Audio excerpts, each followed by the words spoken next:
안녕하세요, 제이제입니다. 오늘은 이런 인연을 만난다면 당장 헤어지세요에 대해서 말씀드려 볼게요. 그럼 바로 시작할게요.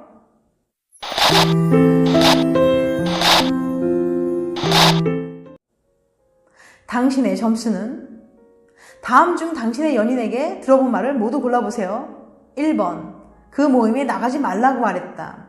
2번, 지금 내가 잘했다고 생각해? 3번, 넌 도대체 할 줄 아는 게 뭐야? 4번, 걔 만난다고? 만나지 마, 싫어. 5번, 나니까 너 같은 애 만나주는 거야. 6번, 나랑 장난해 지금? 1번, 7번, 한 번만 더 그러면 죽는다 진짜. 8번, 넌 내가 우스워? 다 고르셨나요? 혹시 이 중 하나라도 들어봤다면 당신도 언어폭력 피해자입니다. 그것도 폭력입니다. 퍼듀 대학교의 시메나 아리아 교수는 연인의 언어폭력이 개인에게 어떤 영향을 미치는지 조사했습니다. 언어폭력이라고 하니 연인에게 심한 욕을 하거나 강하게 비난하는 상황만 그려지나요? 언어폭력의 범위는 그것보다 훨씬 넓습니다. 연인을 무시하거나 깎아내린 말, 예를 들면 넌 그것도 몰라? 네가 그렇지 뭐. 넌 살 좀 빼야 돼. 화장 좀 하고 다녀. 넌 도대체 할 줄 아는 게 뭐야? 등등. 연인의 행동을 통제하려는 말, 예를 들면 걔 만나지 마. 술 마시러도 가기만 해. 지금 내가 잘한 거야? 작작해라 진짜. 등. 세 번째, 연인에게 공포심을 심어주는 말, 예를 들면 내 동생이었으면 때렸어. 나랑 장난해 지금? 너 때문에 죽고 싶다. 죽을래? 등등. 주위에서 어렵지 않게 들을 수 있는 이런 말들도 전부 언어폭력입니다. 그래서 더 알기 어렵죠. 이게 폭력이라는 사실을요. 큰 문제라고 생각하지 않을 테니까요. 다시 실험으로 돌아와서 실험 결과를 분석하던 교수는 놀라운 사실을 알아냈습니다. 충격받지 마세요. 보이지 않는 상처. 모든 폭력이 그렇듯 언어 폭력을 당하게 되면 피해자에겐 흉터가 남습니다. 스트레스는 말도 못하죠. 하지만 언어 폭력은 너무 일상적이어서 신체 폭력에 비해 눈에 보이지 않는다는 이유로 그냥 넘어가 버리곤 합니다. 그래서일까요? 실험에 참가한 피해자들은 연인 때문에 자신이 스트레스 받고 있다는 걸 전혀 모르고 있었습니다. 무의식적으로 계속 스트레스를 받다 보니 사사건건 신경질적으로 반응하고 별일 아닌데도 스트레스를 심하게 받았어요. 요즘 짜증만 나는데 그 이유를 모르겠어. 더 슬픈 사실은 연인이 상처 주는 말을 했을 때 말을 왜 그렇게 해? 라고 묻기보다는 내가 잘못했구나 라고 생각한다는 거예요. 왜 그런 줄 아세요? 헤어지고 싶지 않았거든요. 연인이 나를 사랑하지 않아서 그런 말을 하는 걸까봐 무서웠거든요. 단순히 내 잘못이라고 여깁니다. 혹시라도 내가 화를 냈다가 연인과 헤어지기라도 하면 그건 더 참을 수 없는 고통이니까요. 계속 안 좋은 말을 듣게 되니 자신을 가치 없다고 여기고 평가절하하는 건 두말할 필요 없고요. 그런 말 하지 마. 언어폭력은 신체폭력과 달리 상처가 눈에 보이지 않기 때문에 해결하기 더 어렵습니다. 문제라고 인식하는 건 더 어렵고요. 에이, 내 주위엔 그런 커플 없어 라고 얘기할 수 있겠지만 이건 굉장히 흔한 얘기입니다. 바로 당신의 이야기일 수도 있어요. 야, 너 그것도 못하냐? 라고 면박을 주고서는 장난이었어 같은 말로 답하는 건 정말 무책임한 일이에요. 별 생각 없이 던진 말 한마디에 연인은 상처투성이가 되니까요. 장난이라도 그런 장난치지 마세요. 혹시라도 상처받았다면 꼭 솔직하게 얘기하시고요.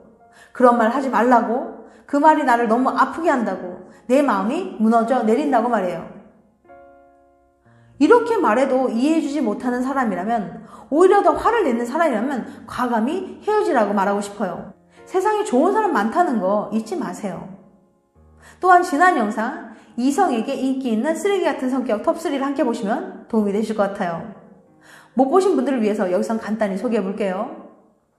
우리 주변에는 쓰레기 같은 성격인데도 연애를 잘하는 사람도 있어요. 아우토노바 대학의 페르난도 구티아르 교수는 958명의 성격과 연애의 관련성을 조사해 의외로 연애를 하는데 도움이 되는 3가지 성격을 발견했어요. 그럼 구체적으로 알아볼까요? 이성에게 인기 많은 쓰레기 같은 성격 톱3. 첫 번째, 충동적인 성격. 이런 사람들은 자극적인 것을 끊임없이 추구하기 때문에 술, 도박, 성, 게임에 빠지기 쉬운 극단적인 성격입니다. 이런 사람들과 연애하는 건 좀 곤란하겠죠? 하지만 이들은 충동적이고 즉흥적이기 때문에 남들이 잘 하지 못하는 일을 쉽게 하는 매력이 있어요. 예를 들면 밤새 파티를 열고 사람들을 부르고 화끈하게 놀고 여행을 떠나고 삶을 다이나믹하게 사는 거죠. 이런 쿨한 매력 때문인지 이들은 보통 사람들보다 연애 횟수가 19%나 더 많았습니다. 하지만 충동적인 성격이 연애에 좋은 점만 있었던 건 아니에요. 이들은 연애를 자주 하는 반면 오래 이어가지는 못했으니까요. 두 번째, 예민한 여자. 이런 여자들과 연애하는 건 정말 피곤하죠. 기분에 따라 제멋대로 행동하는 건 기본이고 걱정이나 불안이 많아서 연인에게 끊임없이 집착하는 성격이에요. 그런데 이들은 보통 사람들보다 장기 연애할 확률이 10%나 더 높다고 합니다. 왜 그럴까요? 구티아르 교수는 이에 대한 정확한 원인은 알 수 없지만 예민한 여성이 남성의 보호 본능을 자극하는 행동을 하기 때문인 것 같다고 설명했습니다. 왠지 모르게 지켜주고 싶은 이들은 강아지보다는 고양이, 곰보다는 여우 같은 타입이 아닐까요? 세 번째, 완벽주의 남자. 혹시 일밖에 모르는 남자 좋아하세요? 솔직히 저는 좀 별로인 것 같은데요. 야망이 크고 일에 욕심이 많아서 데이트보다는 일을 더 좋아하는 워커홀릭은 아무래도 좀 부담스럽죠. 하지만 완벽주의자 남성은 보통 사람들보다 76%나 더 데이트 상대가 많았다고 해요. 실험에 따르면 이들은 일을 열심히 하기 때문에 남들보다 소득이 평균적으로 2배나 더 높았습니다. 이들의 매력은 근면 성실함과 사회적 능력이었네요. 구티아르 교수의 연구 결과를 보니 성격이 나쁘다고 연애를 못하는 건 아니었네요. 하지만 여러 사람과 연애를 자주 한다고 해서 행복한 걸까요? 단지 연애 횟수가 연애 만족도에 비례한다고 생각하진 않거든요. 한 사람과 오래도록 연애를 이어가는 게 진정한 행복이 아닐까요? 지금까지 이런 인연을 만난다면 당장 헤어지세요에 대해서 말씀드렸습니다. 다음에는 더 재밌고 유익한 영상으로 찾아뵐게요. 끝까지 시청해주셔서 감사합니다. 다음에 또 봬요. 안녕.